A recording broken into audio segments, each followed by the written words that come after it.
बड़ी खबर उत्तराखंड के देहरादून से सामने आ रही है, जहां देर रात बादल फटने से भारी तबाही देखने को मिली है। सहस्त्रधारा में बादल फटा है, कई होटल और दुकानों को नुकसान की खबर है। बादल फटने से भारी भूस्खलन की खबर भी है। आपको बता दें, ये घटना रात 11:30 बजे के आसपास की है। आपको बता दें कि कार्डीगाड़ में बादल फटने के बाद से ही मुख्य बाजार में बड़े पैमाने पर मलबा सामने आ गया।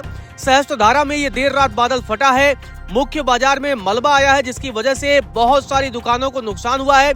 जो अभी जानकारी आ रही है उसके मुताबिक मलबा आने से 2 से 3 बड़े होटल और कई दुकानों को नुकसान पहुंचा है, जबकि एक मार्केट में बनी 7 से 8 दुकानें भी ध्वस्त हुई हैं। तो बड़ी खबर देहरादून से सामने आ रही है, जहां सहस्त्रधारा में बादल फटने की घटना से भयंकर तबाही देखने को मिली। आप तस्वीरें देखिए किस तरीके से ये घटना है, और पूरा मलबा जो है वो तेजी से इलाकों में घुस गया है, और नदी की धारा भी, तमसा नदी में तेज धारा देखने को मिल रही है। आप देखिए तमाम तस्वीरें किस तरीके से कई मंदिर भी डूब चुके हैं, कई मंदिरों में पानी घुस गया है। ये तमाम तस्वीरें सहस्त्रधारा देहरादून से सामने आ रही है। आप देखिए किस तरीके से मंदिरों में भी पानी घुस चुका है, और ये तेज धारा है।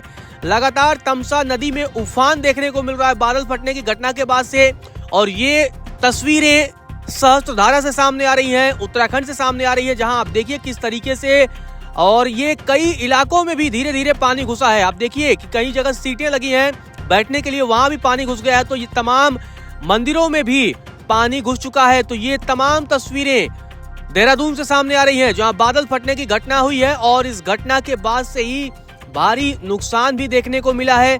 तो ये जानकारी देखिए। अभी वही इस आपदा में कई दुकानें तो बह गई, लेकिन 2 लोगों के लापता होने की भी सूचना है। राहत की बात यह है कि अभी तक किसी की जान तो नहीं गई है, लेकिन 2 लोगों के लापता होने की सूचना है। घटना के बाद से एसडीआरएफ और एनडीआरएफ की टीमें तुरंत ही मौके पर पहुंची हैं, और रात में ही स्थानीय लोगों को सुरक्षित इलाकों में शिफ्ट किया गया है। राहत और बचाव के लिए जेसीबी समेत कई उपकरण भी लगाए गए हैं, और रेस्क्यू ऑपरेशन अभी भी जारी है। लापता दोनों व्यक्तियों की खोजबीन भी युद्ध स्तर पर की जा रही है। तो ये तमाम तस्वीरें उत्तराखंड से सामने आ रही है।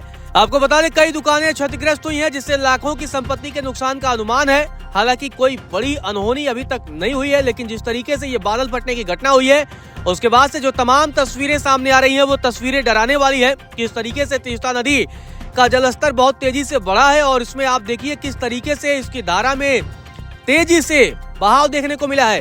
हालांकि जो जानकारी सामने आई थी कि जब ये बादल फटा तो उसके बाद 100 लोग फंस गए थे, लेकिन गांव वालों ने उन्हें सकुशल रेस्क्यू किया और सुरक्षित स्थानों पर पहुंचाया।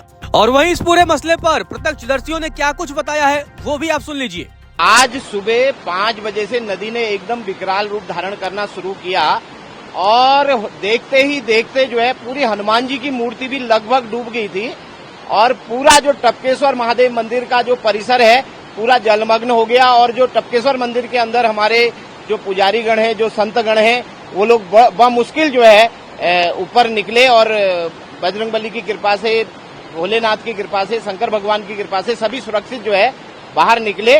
और मुझे लगता है कि विगत 400-500 सालों में इस प्रकार का जो ये विकराल रूप है, ये कभी सुनने में नहीं आया है। और लगभग 25-30 साल से तो हम ही देख रहे हैं, लगभग 30 साल से कभी जो है इसके आधा पानी भी नहीं आ पाया।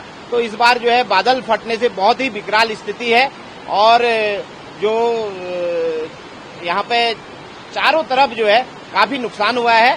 और ईश्वर की कृपा से मुझे लगता है कि जनहानि तो कम से कम हुई होगी, क्योंकि एक तो आज मंगलवार का भी दिन था, और दूसरा बारिश ज्यादा होने के कारण भी श्रद्धालु, सुबह का समय होने के कारण श्रद्धालु काफी कम संख्या में आए हैं।